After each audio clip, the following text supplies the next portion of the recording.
बिस्मिल्लाहिर्रहमानिर्रहीम। अस्सलाम वालेकुम नाज़रीन, आज की वीडियो में बात करेंगे कि आखिर इसराइल बाज ना आया। खित्ते को जंग में झोंकने के लिए एक बार फिर शाम पर बड़ा हमला कर दिया, जबकि दूसरी जानब शामी फ़ज़ाइया ने मुंह तोड़ जवाब देते हुए इसराइल को धूल चटा दी। नाज़रीन, यह हमला किन इलाकों पर किया गया और इसके क्या मकासद थे, तमाम तर तफसीलात के हवाले से आज की इस वीडियो में बात करेंगे। लेकिन इसके साथ ही आपको वो खुफिया इतलात भी बताएंगे जिनमें पता चल रहा है कि लंबे अरसे तक इक़्तिदार में रहने वाले नेतन्याहू हवास बाख्ता हो गए हैं, अपने इक़्तिदार के आखिरी दिनों में ईरान पर हमला कर सकते हैं। इसराइल की जानिब से एक बार फिर इन्होंने मंसूबे को अमली जामा पहनाने के लिए शाम की तरफ हमला कर दिया। जी हाँ नाजरीन, पाकिस्तानी वक्त के मुताबिक ये हमला तकरीबन 2 बजे के करीब किया गया। ये हमला गुलाम की पहाड़ियों की तरफ से दमिश्क को निशाना बनाने के लिए किया गया, लेकिन शाम के एयर डिफेंस सिस्टम ने इसराइली मिसाइल को दमिश्क की फिजाओं में तबाह कर दिया। नाजरीन, इसकी फुटेज भी आई, जबकि इसराइल की जानिब से दूसरा मिसाइल हमला शाम के इलाके खमस में किया गया। इसे भी शाम के डिफेंस सिस्टम ने तबाह कर दिया। एक मिसाइल शामी फिजाइया रोकने में नाकाम रहा और वो मिसाइल शाम की सरहद पर मौजूद लिबनान की असला डिपो पर गिरने की इतलात मिल रही हैं। नाजरीन, इसराइली फौज की तरफ से शाम पर किए जाने वाले हमलों का इतराफ कम ही किया जाता है, लेकिन इसराइली मीडिया पर इतराफ कर लिया जाता है कि ये हमला इसराइल की जानिब से किया गया और इसराइल की जानिब से अब कहा गया है कि हम शाम में ईरान की हमायत याफ्ता फौज और लिबनान की हिजबुल्लाह को बर्दाश्त नहीं कर सकते। नाजरीन, शाम के एयर डिफेंस ने इसराइली मिसाइलों को इंटरसेप्ट तो कर लिया और शामी मीडिया की इतलात ये हैं कि कोई नुकसान नहीं हुआ, लेकिन अल जजीरा की एक रिपोर्ट में कहा गया है कि इस मिसाइल में 8 के करीब ईरानी तरबियत याफ्ता जंगजू मारे गए। ईरान और रूस शामी सदर बशार अल असद के अहम हमायती हैं और इन्हें बागियों के खिलाफ लड़ने में मदद देते हैं। और गुज़श्ता हफ्ते ईरान की जानिब से अहम बयान सामने आया था, जिसमें ईरान के सदर ने कहा था कि ईरान शाम के दिफा को मजबूत करने के लिए जदीद तरीन निज़ाम दे रहा है और इसे हमेशा मजबूत बनाता रहेगा।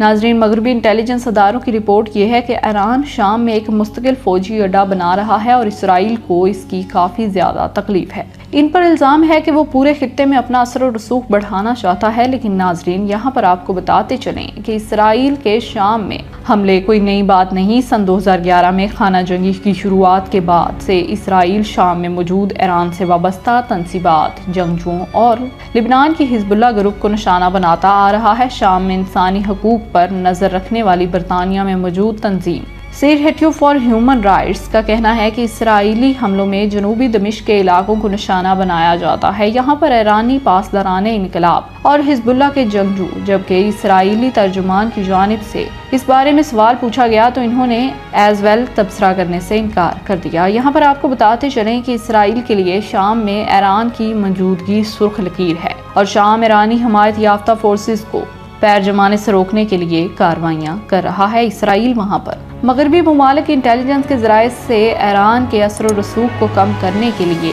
पे दर पे जंग का कह रहे हैं, लेकिन ईरान की जानिब से अपनी तैयारियां मुकम्मल कर ली गई। यहाँ आपको बताते चलें कि इस वक्त से होनी वज़ीर आज़म नेतन्याहू की अकल शायद ख़त्म हो चुकी है, जिसे इक़्तिदार से हटाने की सूरत में थोड़ा खून निकलना तय है। ये शख्स इक़्तिदार में बाकी रहने के लिए कुछ भी करने को तैयार है ताकि बेइज्जत होने से जेल जाने से बच जाए। नेतन्याहू के सर पर ईरान का जुनून सवार है और ईरान का एटमी प्रोग्राम इसकी छेड़ बन चुका है। साबिक अमेरिकन सदर डोनाल्ड ट्रंप के दामाद जैरेड केशनर को ये वर्गलाने और शीशे में उतारने में कामयाब हो गया था, लेकिन अब नेतन्याहू के सारे मंसूबों पर पानी फिरता हुआ दिखाई दे रहा है। नाजरीन, इसराइल की दरीना वेबसाइट ने एक रिपोर्ट शाया की, जिसके मुताबिक अमेरिकन सदर जो बाइडन ने बेनी गैंट्स को वाशिंगटन तलब किया ताकि नेतन्याहू को कंट्रोल करने की जिम्मेदारी सौंपी जा सके और नेतन्याहू को ईरान के खिलाफ कोई भी हमला शुरू करने का मौका ना दिया जाए, क्योंकि नेतन्याहू अपने मुखालफिन को हुकूमत साजी से रोकने के लिए ये इकदाम कर सकते हैं और आज शाम पर होने वाला हमला भी इसी सिलसिले की एक कड़ी है।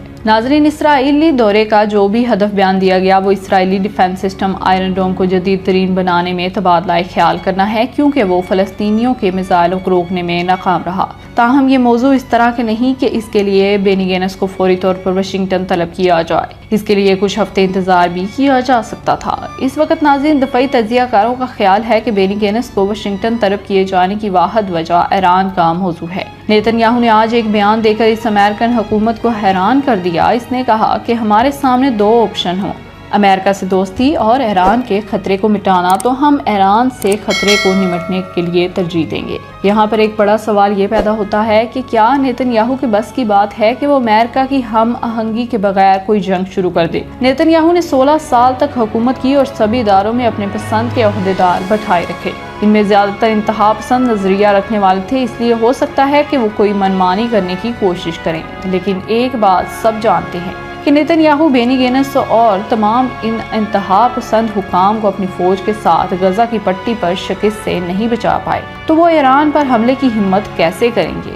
اسلامی مزاحمتی تحریک، جس کی قیادت ایران کرتا ہے اور جس میں عراق، شام، یمن، لبنان اور فلسطین شامل ہیں، وہ دراصل اس انتظار میں ہے کہ نیتن یاہو کوئی ایسی غلطی کر بیٹھے جس کے نتیجے میں اسرائیل کا وجود مٹ جائے اور وہ سارے یہودی اپنے گھروں کو لوٹ جائیں جو امریکہ اور یورپ میں اپنا گھر بار چھوڑ کر مقبوضہ فلسطین میں آ بسے ہیں۔ ناظرین، یہاں پر آپ کو بتاتے چلیں کہ اسرائیل کی جانب سے یہ الزام بھی لگایا جا رہا ہے کہ ایران شام اور لبنان میں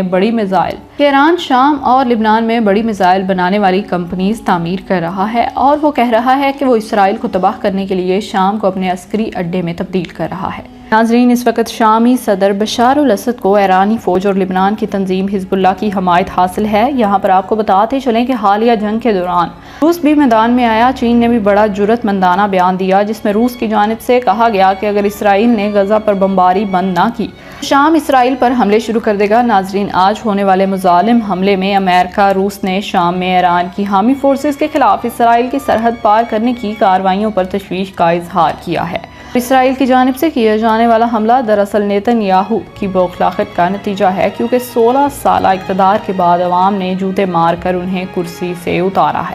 یہ تھی ناظرین آج کی پوری خبر۔ اس حوالے سے اب آپ کیا کہتے ہیں؟ کمنٹ سیکشن میں اپنی رائے کا اظہار ضرور کیجیے گا۔ اب تک کے لیے اتنا ہی، جزاک اللہ۔